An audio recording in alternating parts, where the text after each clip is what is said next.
Assalamu alaikum Wichini, j'espère que vous allez bien et bien retrouvé sur ma chaîne. Est-ce que le Coran copie la Bible? J'attends ça souvent de la part surtout des chrétiens, mais est-ce que c'est la vérité? Donc écoutez cette réponse du docteur Zakir Naik que j'ai traduit pour vous en français avec des preuves irréfutables. Rappelez-vous de vous abonner, de liker la vidéo et nous on se retrouve à la fin. Assalamu alaikum wa rahmatullahi wa barakatuh. Il peut y avoir de nombreux êtres humains qui ne connaissent pas ou n'ont aucune connaissance du Coran ou de la Bible. Alors, comment pouvons-nous déterminer lequel des deux est correct ou qui a copié sur l'autre? Le meilleur test est le test de la science.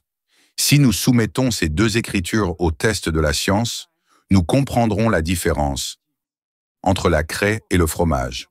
Lorsque nous lisons superficiellement, nous avons l'impression que la Bible et le Coran sont les mêmes.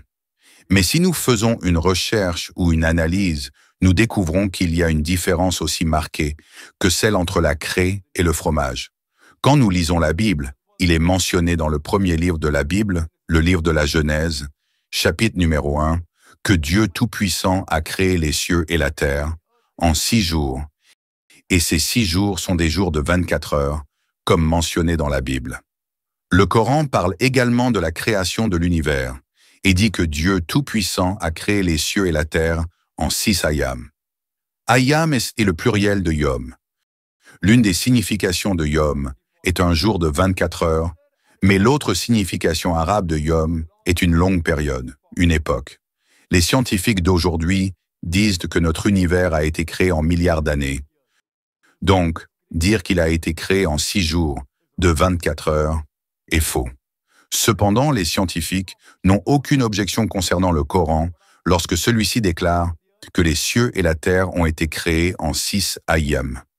Ces 6 périodes longues ne sont pas définies comme étant limitées à 24 heures. De plus, il est mentionné dans la Bible, dans le premier livre, le livre de la Genèse, chapitre numéro 1, versets 3 à 5, que Dieu Tout-Puissant a créé le jour et la nuit le premier jour, et qu'il a créé la lumière le premier jour.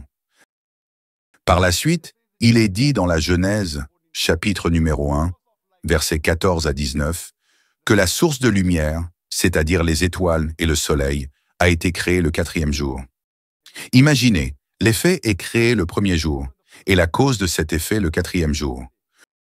Le soleil et les étoiles ont été créés le 4e jour, tandis que la lumière provenant du soleil et des étoiles a été créée le premier jour. C'est illogique. Comment l'effet peut-il précéder la source? Le Coran parle également de la création des cieux et de la terre, mais il ne donne pas cette séquence non scientifique. En outre, il est mentionné dans le premier livre de la Bible, le livre de la Genèse, chapitre numéro 1, versets 9 à 13, que la terre a été créée le 3e jour, et dans la Genèse, chapitre numéro 1, versets 14 à 19, que le soleil et la lune ont été créés le 4e jour. Or, nous savons par la science que la Terre et la Lune font partie du corps parent, à savoir le Soleil. Dire que la Terre a été créée avant le corps parent, le Soleil, est non scientifique. Le Coran, lui aussi, parle de la création des cieux, du Soleil, de la Lune et de la Terre, mais il dit qu'ils ont été créés simultanément. Imaginez que le prophète Muhammad, paix et bénédiction soient sur lui, ait copié la Bible et qu'il ait modifié la séquence en disant que tous ont été créés ensemble. La Bible dit également, dans le livre de la Genèse, chapitre numéro 1, versets 9 à 13, que Dieu Tout-Puissant a créé les légumes et les végétations le 3e jour, et dans la Genèse, chapitre numéro 1, versets 14 à 19, qu'il a créé le soleil le 4e jour. Scientifiquement, il est impossible que la végétation puisse survivre sans la lumière du soleil. C'est totalement non scientifique. De plus, la Bible dit dans la Genèse, chapitre numéro 1, verset 16, que Dieu Tout-Puissant a créé 2 grandes lumières, la plus grande, le soleil, pour dominer le jour, et la plus petite, la lune, pour dominer la nuit. La Bible affirme que la lumière du soleil ainsi que celle de la lune sont des lumières qui leur sont propres. La Bible dit que la lumière de la lune est sa propre lumière, mais le Coran, dans la sourate Al-Furqan, verset 61, déclare que la lumière de la lune n'est pas sa propre lumière. Alors, imaginez que le prophète ait copié la Bible et qu'il ait apporté des corrections. Ce n'est pas une lumière propre, cela dépasse les capacités humaines.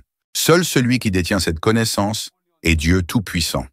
Il existe plusieurs exemples, et nous pourrions donner une conférence entière uniquement sur ce sujet. J'ai eu un débat avec le docteur William Campbell sur le thème du Coran et de la Bible à la lumière de la science. Lors de ce débat, j'ai mentionné de nombreux points non scientifiques mentionnés dans la Bible. Le temps ne me permet pas d'entrer dans les détails, mais il existe divers aspects non scientifiques dans la Bible qui ne se trouvent pas dans le Coran. Par exemple, selon la Bible, Adam, paix sur lui, serait apparu il y a environ 5800 ans. La science nous dit que les êtres humains existent depuis des millions d'années. Le Coran parle aussi d'Adam, paix sur lui, mais sans donner de date.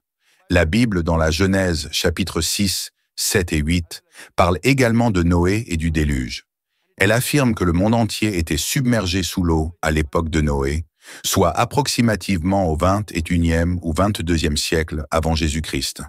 Le Coran parle aussi de Noé, paix sur lui, mais sans préciser de date.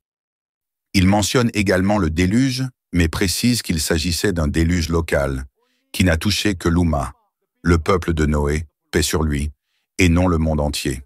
Aujourd'hui, les preuves archéologiques montrent que la 11e dynastie d'Égypte ainsi que la 3e dynastie de Babylone ont existé sans interruption depuis le 21e ou 22e siècle avant Jésus-Christ. Les preuves archéologiques démontrent que ce qui est mentionné dans la Bible est totalement faux. Il existe de nombreux exemples, nous pourrions en donner des centaines, mais le temps ne le permet pas. Il est donc certain que ce Coran n'a pas été copié de la Bible, ni forgé. Comme il est mentionné dans le Coran, dans la sourate As-Sajda, chapitre numéro 32, versets 1 et 2, disent-ils qu'il l'a forgé? Non, c'est la vérité venant de ton Seigneur, afin qu'il avertisse un peuple à qui aucun avertisseur n'est venu auparavant. Il est donc absolument certain que ni le prophète Muhammad, paix et bénédiction soient sur lui, n'est l'auteur du Coran, ni qu'il ne l'a copié, plagié ou appris d'une autre source. C'est sûrement une vérité venant de Dieu, afin qu'il donne un avertissement à un peuple à qui aucun avertisseur n'est venu auparavant. Et c'était tout pour cette vidéo. Je suis tellement contente de sa réponse, surtout de l'exemple qu'il a donné dans Genèse. Franchement, c'est extraordinaire. Et quand je faisais le montage de la vidéo, ma main tremblait. Et ces gens de rappels, franchement, ils font tellement du bien. Et faites-moi savoir, vous, dans les commentaires, qu'est-ce que vous pensez. Surtout, je voudrais savoir l'avis des chrétiens. Voilà, donc soyez courtois, s'il vous plaît, dans les commentaires. Et nous, on se retrouve une prochaine fois sur une autre vidéo. Rappelez-vous de vous abonner, de liker. Et si ça vous fait plaisir, de me suivre aussi sur Instagram. Et à la prochaine. Assalamu alaikum wa rahmatullahi wa barakatuh. Allah, point de divinité à part lui, le vivant, celui qui subsiste par lui-même. Al-Qayyum. Ni somnolence ni sommeil ne le saisissent. À lui appartient tout ce qui est dans les cieux et sur la terre. Qui peut intercéder auprès de lui sans sa permission? Il connaît leur passé et leur futur. Et de sa science, il n'embrasse que ce qu'il veut. Son trône coursi déborde les cieux et la terre, dont la garde ne lui coûte aucune peine. Et il est le Très-Haut, le Très-Grand.